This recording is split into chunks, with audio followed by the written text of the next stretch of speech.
আগরতলায় বাংলাদেশ মিশনে হামলার ঘটনায় ৩ জন পুলিশ বরখাস্ত হয়েছে, ৭ জন বিক্ষোভকারীকে আটক করা হয়েছে।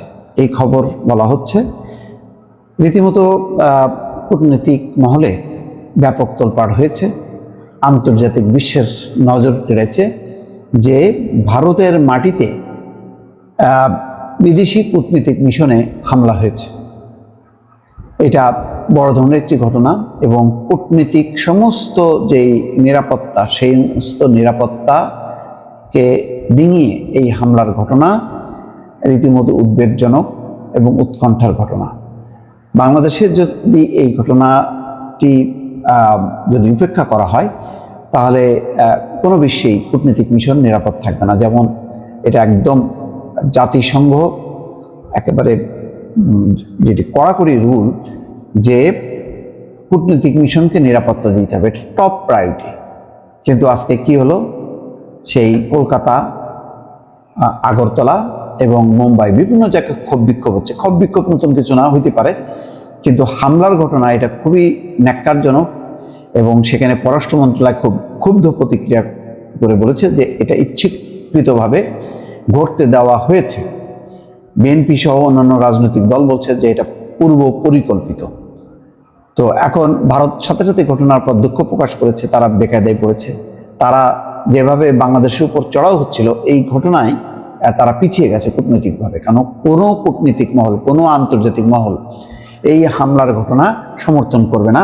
বিভিন্ন জায়গায় কূটনীতিক ভাবে মতবিরোধ থাকে, বিক্ষোভ হয়, অনেক কিছুই হয়, কিন্তু হামলার ঘটনা কখনো ঘটে না। সেখানে যেভাবে তারা ভিতরে ঢুকে যে হামলা চালিয়েছে, পতাকা পুড়িয়েছে, সাইনবোর্ড, আসবাবপত্র ভাঙচুর করেছে, এটা নজিরবিহীন ঘটনা। এরকম ঘটনা সচরাচর ঘটে না।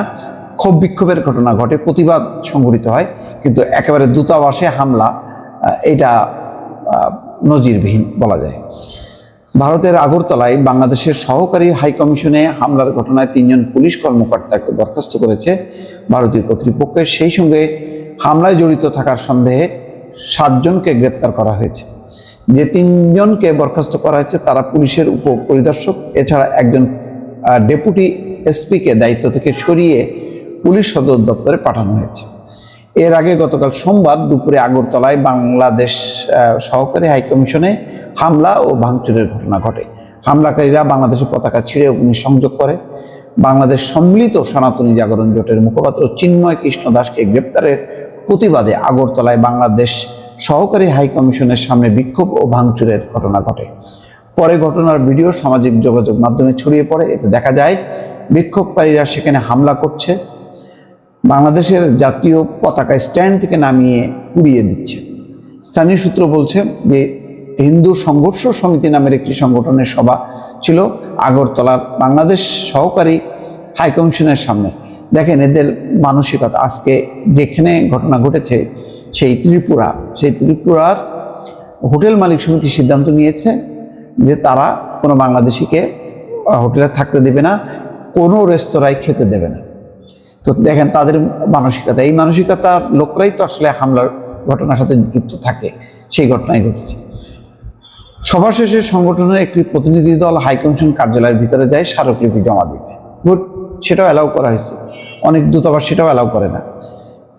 এ সময় বাইরে থাকা কিছু হিন্দু যুবক হঠাৎ বাংলাদেশ সহকারী কমিশন কার্যালয়ের ভিতরে ঢুকে বাংলাদেশের জাতীয় পতাকা নামিয়ে ছিঁড়ে ফেলে এবং আগুন দেয়। পরে হাইকমিশন কার্যালয়ের কিছু সাইনবোর্ড ভাঙচুর করে তারা। ঘটনার সময় আইন শৃঙ্খলা রক্ষাকারী বাহিনীর সদস্যরা সেখানে থাকলেও হামলা ভাঙচুর ঠেকাতে পারেননি। বিক্ষোভকারীদের হাতে ছিল গেরুয়া পতাকা, ইট পাটকেল ও লাঠিসোঁটা।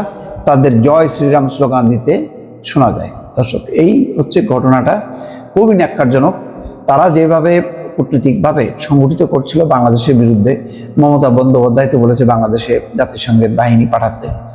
অন্যদিকে বিজেপি এবং তার যে নেতা শুভেন্দু অধিকারী সীমান্ত এলাকায় এসে রাস্তা আটকে দিয়েছে, বলেছে এটা সিনেমার ট্রেলার। এটা সংক্ষিপ্তভাবে হলো আজকে। এরপরে পুরোপুরি আগামী বছর থেকে সমস্ত পণ্য নেওয়া বন্ধ করে দেবে, অর্থাৎ বাংলাদেশ অবরোধের পরিকল্পনা করছে শাসক দল।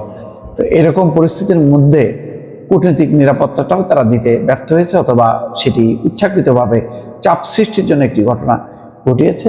এখন তারা কিছুটা মুখ রক্ষার জন্য এই পুলিশ কর্মকর্তাদেরকে সাসপেন্ড করা, সরিয়ে দেয়া অথবা গ্রেপ্তার করা, এগুলো তারা দেখাচ্ছে, অর্থাৎ তারা কিছু অ্যাকশন নিচ্ছে, এরকম একটা পরিস্থিতি আন্তর্জাতিক বিশ্বকে দেখাতে চায়। দর্শক ভালো থাকবেন, আল্লাহ হাফেজ।